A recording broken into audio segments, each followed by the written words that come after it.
தமிழகத்தில் மிக கனமழை பொறுத்த வரைக்கும் உறுதியாக பதிவாகிறதுக்கான வாய்ப்பு இருக்கு. ஏன்னா அடுத்து வரக்கூடிய நாட்கள்ல கனமழையினுடைய தீவிரம் பொறுத்த வரைக்கும் மிக அதிகமாக இருக்கும். பெரும்பாலான மாவட்டத்தில் பலத்த மழை பொறுத்த வரைக்கும் நிச்சயம் வெளுத்து வாங்கும். மழை எங்கெல்லாம் சரிவர பெய்யாம இருக்கிறதோ அங்கேயும் கனமழைக்கான வாய்ப்பு இருக்கு அப்படிங்கிறது தான் தெளிவுபடுத்தி நம்ம சொல்றோம். ஏன்னா பெய்த பகுதிக்கே திரும்ப திரும்ப தான் இப்போ கடந்த சில நாட்களாக மழை பெய்து கொண்டே இருக்கு. தென் மாவட்டத்தை தவிர்த்து மற்ற மாவட்டங்களில் மழை வரதே கிடையாது. குறிப்பாக மேற்கு தொடர்ச்சியிலையும் தென் மாவட்டத்திலையும் மட்டும் அதிக அளவு மழை வந்துக்கிட்டே இருக்கு. வட தமிழ்நாட்டு பக்கம் மழையை எட்டி பார்க்கல அப்படின்னு சொல்லி நிறைய பேர் தெரியப்படுத்தியிருந்தீங்க. கண்டிப்பாக சொல்கிறோங்க. ஏன்னா இந்த கனமழையினுடைய தீவிரம் பொறுத்த வரைக்கும் நாளுக்கு நாள் அதிகரிக்கும். தென் மற்றும் மேற்கு தொடர்ச்சி மட்டும் இல்லை, வட தமிழ்நாட்டிலும் மழை அதிகரிக்கும் அப்படிங்கிறத நிச்சயமாக நம்ம சொல்கிறோம்.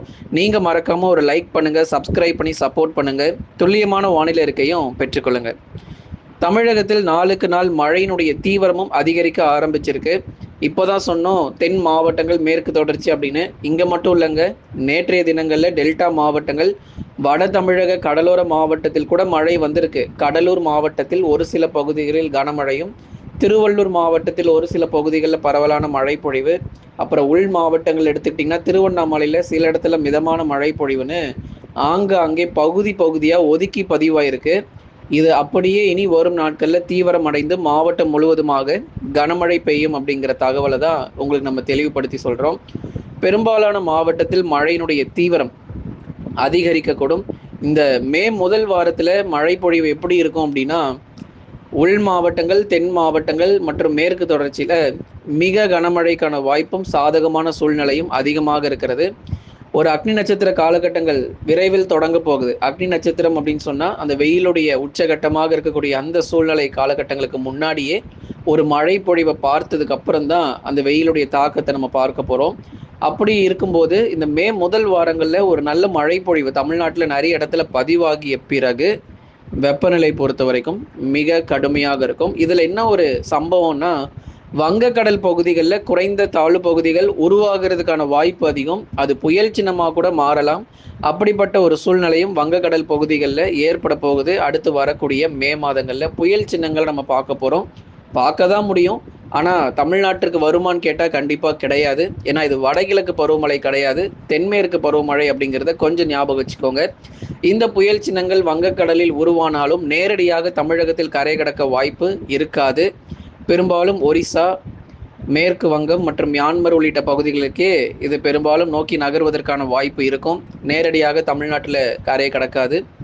அதற்கு பதிலாக ஒரு நல்ல ஒரு தீவிரமான வெயிலுடைய தாக்கம் ரொம்ப அதிகமாக இருக்கும். பகல் நேர வெப்பநிலை பொறுத்தவரை 39 டிகிரி செல்சியஸ் முதல் 41 டிகிரி செல்சியஸ் வரை வெப்பம் பதிவாக வாய்ப்பு. இதுவரை வெயில் மட்டுமே இருந்த நிலையில் மீண்டும் மழை இருக்கும். அதனால புயல் இருக்காது, மழை மட்டும் எதிர்பார்க்கலாம்.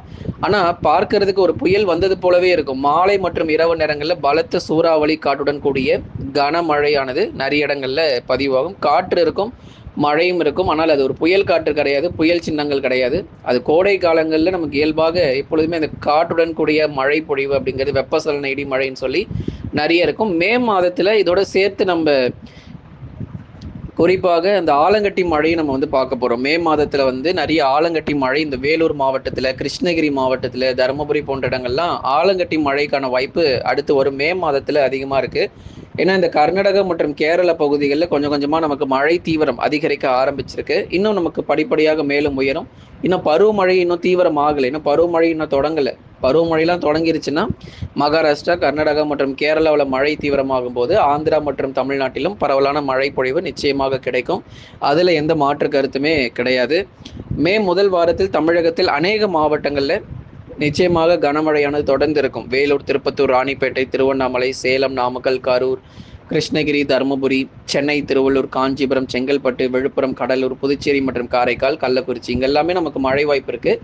நேற்றைக்கே மழை ஆரம்பிச்சிருக்கு. லேசான மழை பொழிவு. அந்த கனமழைங்கிறது கடலூர் மாவட்டத்தினுடைய தெற்கு பகுதி சிதம்பரம், புவனகிரி, பரங்கிப்பேட்டை பக்கம்லாம் நேற்றுக்கே மழை ஆரம்பிச்சிருச்சு. அப்புறம் திருவள்ளூரில் ஏதோ கொஞ்சம் இடத்துல மழை பதிவானதை பார்த்தோம். அப்புறம் திருவண்ணாமலை பக்கத்தில் சில இடங்கள், செங்கம், போலூர் மற்றும் அதன் சுற்றுவட்டார பகுதிகளில் சில இடத்துல மட்டும் லேசானதுலேருந்து மிதமான மழை பதிவாகி ஓய்வு கொடுத்தது. மற்றபடி தெற்கே தாங்க நல்ல மழை பொழிவு. வடக்கு பெருசாக சொல்லிக்கிற அளவுக்கு ஒன்றுமே இல்லை. ஆனால் தென் மாவட்டத்தில் பயங்கரமான மழை பொழிவு தினந்தோறும் வந்துக்கிட்டே இருக்குது. எங்கேருந்து ப்ரோ எங்களுக்கு மழை வருதுன்னு கேட்க ஆரம்பிச்சிட்டாங்க. அந்த அளவுக்கு தினந்தோறும் மழை பொழிவு. ஏதோ ஒரு நாள் விட்டு ஒரு நாள்னா பரவாயில்லங்க. எல்லா நாளுமே அங்கே கனமழை புரட்டி போட்டு வருது. ராமநாதபுரத்தில், தூத்துக்குடி மாவட்டம், திருநெல்வேலி மாவட்டம், கன்னியாகுமரியில், தென்காசியில், தேனியில் எல்லா நாளுமே மழை பொழிவு வந்துக்கிட்டே தான் இருக்குது. அதுவும் குறிப்பாக மாலை 4 மணி ஆயிடுச்சுனாலே போதும், எங்கேருந்து தான் அந்த மேகக்கூட்டங்கள் வருதுன்னே தெரில ப்ரோ, அவ்வளோ மழையை கொடுத்துட்டு போகுது தினந்தோறும் அப்படின்னு சொல்லி கமெண்ட்லலாம் போட்டிருந்தாங்க. ரொம்ப சந்தோஷம். தொடர்ந்து இதே போலவே மழை பொழிவு அடுத்து வரும் நாட்களுக்கும் இந்த மே முதல் வாரத்திலும் நீங்கள் எல்லாருமே மழை கண்டிப்பாக எதிர்பார்க்கலாம்.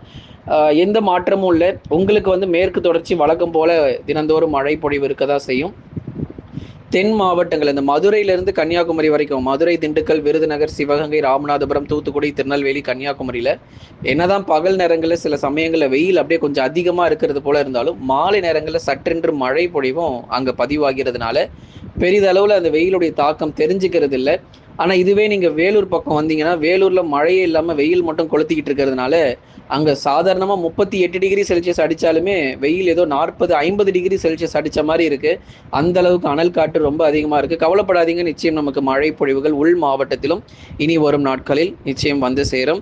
விரைவில் தமிழ்நாட்டில் மழை இல்லாத இடங்களுக்கும் கனமழை பொறுத்த வரைக்கும் தீவிரம் அடையும். அதனால் சென்னை உட்பட நிறைய இடங்கள் வட தமிழக கடலோரங்களும் உள் மாவட்டங்களும் மிக மழை குறைவாக கிடைச்சிருக்கு. பெரிதளவில் மழை எதுவும் பதிவாகலை. ஆனாலும் நமக்கு பெய்ய வேண்டிய சராசரியான மழை பொழிவு அடுத்து வரக்கூடிய தென்மேற்கு பருவமழையில் கண்டிப்பாக கிடைக்கும். மே மற்றும் ஜூன் மாதங்களில் உள் மாவட்டங்களில் அதிக அளவு நமக்கு மழை பதிவாகும். எந்த அளவுக்கு வெயில் ரொம்ப கொடுமையாக இருக்கோ அந்த அளவுக்கு மழையும் ரொம்ப தீவிரமாக இருக்கும் அப்படிங்கிறதுல எந்த மாற்றமும் இல்லை. அதனால் தொடர்ந்து கனமழையினுடைய தீவிரம் பல்வேறு மாவட்டத்தில் எதிர்பாருங்க. மழை சரிவர இல்லாத இடங்களுக்கும் கனமழையானது ரொம்ப தீவிரமாக இருக்கும். இனி வரும் நாட்கள் தான் மிக முக்கியமான நாட்கள். அடுத்தடுத்து கனமழை புரட்டி போடக்கூடிய நாட்கள். தொடர்ந்து கேரள பகுதிகளிலும் மழை தீவிரமாகிறது போல தொடர்ந்து கேரள தமிழக எல்லையோர பகுதிகள், கர்நாடக தமிழக எல்லையோர பகுதிகளிலும் இந்த மழை வாய்ப்பு அதிகரிக்கும். தென்மேற்கு பருவமழை தீவிரமாக இருக்கும்போது தமிழக ஆந்திர எல்லையோர பகுதிகளிலும் பரவலான மழை பொழிவு இருக்கும். புயல் கண்டிப்பாக எதிர்பார்த்துறாதீங்க. புயல் கிடையவே கிடையாதுன்னா புயல் உருவாகாதுன்னு அர்த்தம் கிடையாது. புயல் உருவாகும். மே மாதத்தில் நிறைய புயல்கள் உருவாகக்கூடும். ஓரிரு தாழ்வு பகுதிகள்லாம் உருவாகக்கூடும். ஆனால் தமிழ்நாட்டில் அது நேரடியாக கரையை கடந்து பெரிய பாதிப்புகளை ஏற்படுத்தாது. அது வெயிலை கொண்டு தான் கடைசியில் அது முடியும். வெயிலுடைய தாக்கம் தான் ரொம்ப அதிகமாக இருக்கும். தொடர்ந்து அது குறித்து உங்களுக்கு மே மாதங்கள் இன்னும் தெளிவாக நம்ம சொல்கிறோம். அந்த புயலுக்கு என்ன பெயர் வைப்பாங்க அப்படிங்கிறதையும் நம்ம மே மாதத்தில் சொல்கிறோம். ஆனால் கண்டிப்பாக இந்த புயல் சின்னம் அப்படிங்கிறது தொடர்ந்து நம்ம எதிர்பார்க்குறோம். அடுத்ததாக நமக்கு வெயிலுடைய தாக்கம் பொறுத்த வரைக்கும் ஏப்ரலில் 40 டிகிரி செல்சியஸ் அப்படிங்கிறது அதிகபட்சமாக பதிவாயிருக்கு. சில மாவட்டத்தில் 41 கூட தொட்டிருக்கு. மே மாதத்தில் 42 முதல் 43.5 டிகிரி செல்சியஸ் வரைக்கும் வெப்பம் பதிவாகும். கொஞ்சம் உஷாராக இருந்துக்கோங்க. ஏப்ரலில் 41 டிகிரி செல்சியஸ் வரைக்கும் இந்த மாதத்தில் வந்துருச்சு. அடுத்த மாதத்தில் கொஞ்சம் மோசமாக தான் இருக்கும். குறிப்பாக 2வது மற்றும் 3வது வாரங்களில் வட தமிழக உள் மாவட்டங்களில் அப்புறம் தென் மாவட்டங்கள் கூட வெப்பநிலை வந்து அடுத்த மாதத்தில் அதிகரிக்க ஆரம்பிச்சிடும். கண்டிப்பாக 42 டிகிரி செல்சியஸ்க்கு மேலேயும் வெப்பம் இருக்கும் அப்படிங்கிறதுல எந்த மாற்றமும் இல்லை. நீங்கள் மறக்காமல் லைக் பண்ணுங்கள், சப்ஸ்கிரைப் பண்ணி தொடர்ந்து சப்போர்ட் பண்ணுங்கள்.